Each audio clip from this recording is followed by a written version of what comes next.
नमस्कार मंडळी, मी वैशाली तुम्हा सर्वांचे स्वागत करते माझ्या KSD कुकिंग विथ फन या यूट्यूब चॅनलमध्ये। आज आपण पावसाळ्यानिमित्त ब्रेड पकोडा ही रेसिपी बघणार आहोत।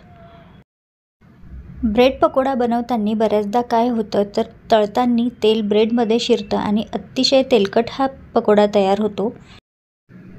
जर मी वापरलेल्या पद्धतीने तुम्ही ब्रेड पकोडा बनवला तर अजिबात तेलकट होणार नाही।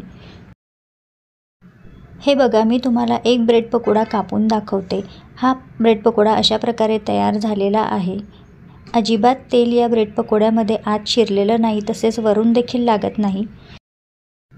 चला तर मग आजच्या ब्रेड पकोडा या रेसिपीला सुरुवात करूया। पण त्याआधी तुम्ही चॅनलवर नवीन असाल तर चॅनलला सबस्क्राईब करा, या व्हिडिओला लाईक करा आणि हा व्हिडिओ जास्तीत जास्त लोकांपर्यंत शेअर करा। तर ब्रेड पकोडा बनवण्यासाठी मी इथे थोडेसे धने, सोप आणि जिरे मीडियम फ्लेमवर खमंग असे भाजून घेते। हे धने, सोप आणि जिरे भाजताना खमंग असा सर्वत्र घरामध्ये सुगंध पसरतो।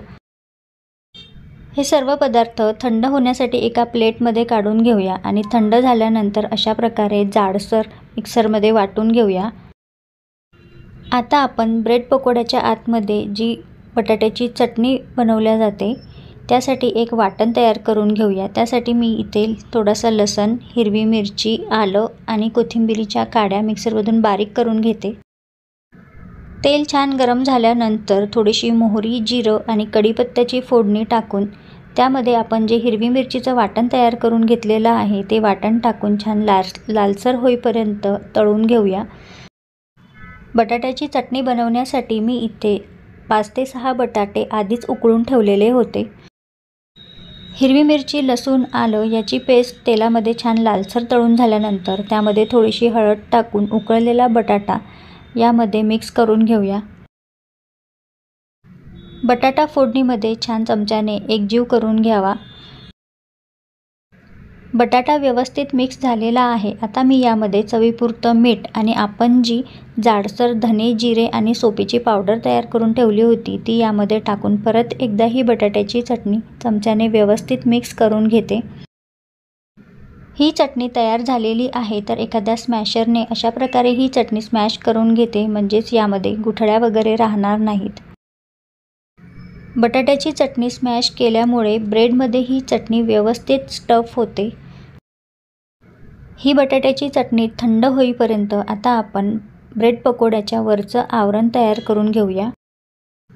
त्यासाठी मी इथे बेसन पीठ घेतलेलं आहे। त्यामध्ये थोडीशी हळद, चवीपुरतं मीठ आणि ओवा टाकून हे बेसन पीठ छान भिजवून घेऊया। बेसन पीठ तुम्ही तुमच्या अंदाजाप्रमाणे घेऊ शकता, पण ब्रेड पकोड्यासाठी थोडंसं जास्तच बेसन पीठ भिजवावं। थोडा थोडा पाण्याचा वापर करून अशा प्रकारे हे बेसन पीठ भिजवून घ्यावं। यामध्ये कुठल्याही प्रकारची गुठळी राहता कामा नये। छान स्मूथ असं बॅटर हे बेसन पिठाचं तयार झालं पाहिजे।